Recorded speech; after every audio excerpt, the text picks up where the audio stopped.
Hi, I'm Jo from Transition Finsbury Park. I'm going to show you the Edible Landscapes London site, which is a new growing project here in Finsbury Park. The reason why we decided to do this project was that we've got lots of growing projects in the N4 area. We've got 6, and we noticed that we were having to buy all of our fruit trees and what have you from outside London. And we thought it would be a good idea if we brought those skills and the trees themselves into London, so that we learn how to graft and make new fruit trees ourselves. And then we've closed the loop in effect. We become the supplier of the plants that we are growing in all of our growing projects. So this is our showcase bed. This is where we can hopefully teach people about some plants they may already be familiar with but didn't realise were edible. So all the way around the outside of the bed there's loads of little signs saying which part of the plant you can eat. And we've all really enjoyed learning about these plants and learning about some sort of less well-known ones as well. So one of the plants that really sum this place up for me are these onions. These are called tree onions. Other people call them walking onions. And but what they are is that they're onions that you keep growing year after year. You don't harvest all of it. Up the top of the plant, it actually grows onions, small onions, which it, left to its own devices, will bend over and put back into the ground. And that's why they're called walking onions, because over a period of time they will walk all over your bed. And so like the onions down here, what you can do is you can either grow them as new plants, or you can stick them in the pot. And a lovely thing about onions and all the alliums, which is onions, garlic, chives and all that lot, is that the whole plant is edible from the tip to the bulb at the bottom. You can't just persuade people by talking to change their style of gardening, and they will invariably go back to planting tomatoes and sweet corn.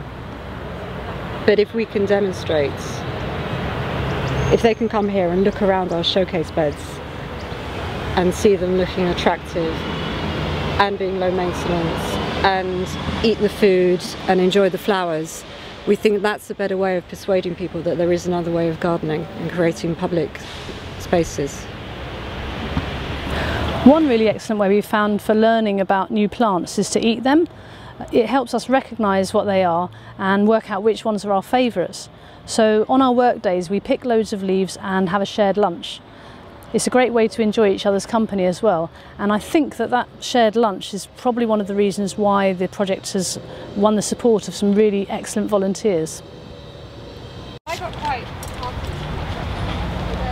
To me, this project is all about community and kind of getting to building community spaces, knowing your neighbors again, especially in a big city, and being sustainable.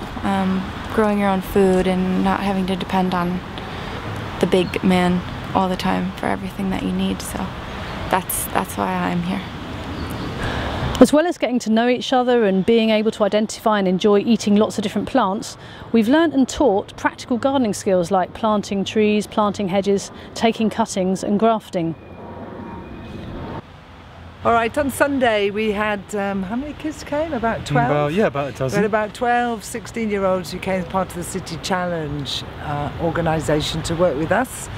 And beforehand we talked briefly about what we might do, and the things that we offered them was to make a workbench to go in our greenhouse here from found materials, which was a pallet which Frank brought with him, and to help us complete the building of a planting bed along the fence over here. So we'd sort of done about a third of it, but it's a lot of work to build up the level of compost and to build up the edge. So they worked with Frank. You had about four or five of them. Yeah, that's working with you, because it's limited the number of materials we had, and the rest of them teamed up into youngsters who basically transported compost backwards and forwards, and youngsters who actually built the bed here and laid down the cardboard. Okay, so yeah, we built this bench from an old pallet basically, and the kids helped design it, and what I think they got out of it was basically just learning to work with each other, really. They learned to use hand tools, they learned to measure, cut, and then fix these bits of wood together in order to make this bench. So it was a great experience all around, really. We've been here for about a year now, and it's very much been a participant-led, winging it style of learning. Now we're going to hone our skills so we can offer more structured training to people, bring more people on site, and ultimately bring more edible plants into London, which would be an excellent, wonderful legacy for us to leave and something we'd all be proud of. And it's very much what we're all about. We love the idea of an edible landscape, one that's brimming with life, that's full of edible leaves and flowers and fruit. And we want to make that idea into a reality.